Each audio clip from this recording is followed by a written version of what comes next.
அவர் பேஜை தான் வந்து சஸ்பெண்ட் பண்ண முடியும். பட் அந்த குழந்தையோட இதை வந்து அவர் என்ன பண்ணுவார் எனக்கு புரியல. அவர் ஒரு அப்பா, இப்போ வரைக்கும் ஒரு பதில் சொல்லாமல் ஓடி ஒளிஞ்சு இது பண்ணிட்டு இருக்காரு. என்னை வந்து பின்னாடி இருந்து நிறைய ப்ரெஷர் பண்ணி இது பண்ணுறாங்க. பட் என்னைக்குனாலும் இதுக்குன்னு ஒரு ஆன்சர் அவர் பண்ணி தான் கொடுத்து தான் ஆகணும். அது வந்து எவ்வளோ நாள் அவர் ஓடுவாருன்னு எனக்கு தெரியல. டிஎன்ஏ டெஸ்ட் வேணும்னு சொல்லி பண்ணணும்னு சொல்லிட்டு ப்ரூஃப் பண்ணணும்னு சொல்லிட்டு வந்து ஒரு ஸ்டேட்மெண்ட் வந்து உங்கள் எல்லாருக்குமே தெரியும். ஒரு 1 month ஆச்சு அவர் வந்து அவரோட இன்ஸ்டாகிராமில் ஸ்டேட்மெண்ட் போட்டு.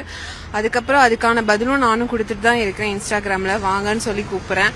அண்ட் ஈவன் ஹாஸ்பிட்டல் முன்னாடி கூட வந்து நான் வந்து உங்கள் முன்னாடி ப்ரெஸ் மீட் பண்ணேன். அப்போவும் நான் வர சொல்லி கேட்டிருந்தேன். கிட்டத்தட்ட நான் ஒரு 4 வாட்டி வந்து இது பண்ணியாச்சு. இப்போ வரைக்கும் எந்த ரெஸ்பான்ஸும் இல்லை. ஏன் டிஎன்ஏ டெஸ்ட் எடுக்கணும், அப்போ ப்ரூஃப் பண்ணாதான் நான் இதெல்லாம் பண்ணுவேன்னு சொன்ன ரங்கராஜ் எங்க போயிட்டாரு? எதுக்கு பயந்து ஓடுறாரு? அவர் மேல தப்பு இல்ல. நான் டிஎன்ஏ டெஸ்ட் வர வேண்டியதானே? ஏன் 1 month இப்ப வரைக்கும் அந்த டெஸ்ட்டுக்கான ஒரு இதுவும் வந்து அவர் வந்து பண்ணல. எவ்வளவு நாள் ஓடுவாரு?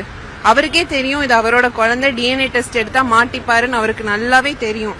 ஸோ அதனால அவர் வந்து இப்போ வந்து அப்ஸ்காண்ட் ஆகி போயிட்டு இருக்காரு. பட் எண்ட் ஆஃப் த டே அவர் இந்த குழந்தைக்கு பதில் சொல்லி தான் ஆகணும். இந்த குழந்தைக்கு ஜஸ்டிஸ் கிடைக்க வரைக்கும் நான் ஃபைட் பண்ணிட்டு தான் இருப்பேன், போராடுவேன், எல்லாமே பண்ணுவேன். இந்த குழந்தைக்கான நியாயத்தை நான் வந்து கண்டிப்பா வந்து வாங்கி கொடுப்பேன். அது வந்து இன்னைக்கு ரங்கராஜ் வந்து பணபலத்தால வந்து எல்லாத்தையும் வாங்கிடலாம், அழிச்சிடலாம் நினைக்கிறாரு. பட் அதை வந்து இது பண்ண முடியாது. அண்ட் ஒன் மோர் திங், எனக்கும் என் குழந்தைக்கும் எது நடந்தாலும் அதுக்கு முழுக்க முழுக்க ரங்கராஜ் தான் வந்து பொறுப்பெடுத்துப்பாரு. ஏன்னா எனி எக்ஸ்ட்ரீம் லெவல் அவங்க வந்து பண்ணுவாங்க. பணத்தை வச்சு வந்து அவங்க என்ன வேணாலும் பண்ணலாம். ஸோ அதனால வந்து பப்ளிக்காக நான் சொல்கிறேன், எனக்கும் குழந்தைக்கும் என்ன ஏற்பட்டாலும் அது வந்து ரங்கராஜ் தான் பொறுப்பெடுப்பாரு.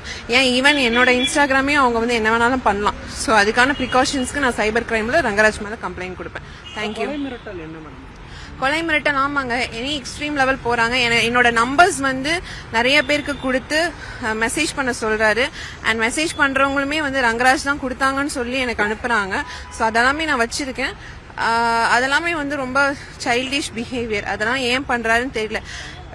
நேரடியா வந்து அவர் வந்து இதுக்கான ஒரு முற்றுப்புள்ளியை வைக்கலாம். இப்ப வரைக்கும் அதை வந்து இது பண்ண மாட்டேங்கிறாரு, ஓடி ஒளிறாரே தவிர அவர் இதுக்கான ஆன்சரை இப்ப வரைக்கும் கொடுக்க மாட்டேங்கிறாரு. இப்பவும் நான் சொல்றேன், மீடியா முன்னாடி தான் கூப்பிடுறேன், டிஎன்ஏ டெஸ்ட்டுக்கு வர சொல்லுங்க, தைரியமா இருந்தா வர சொல்லுங்க.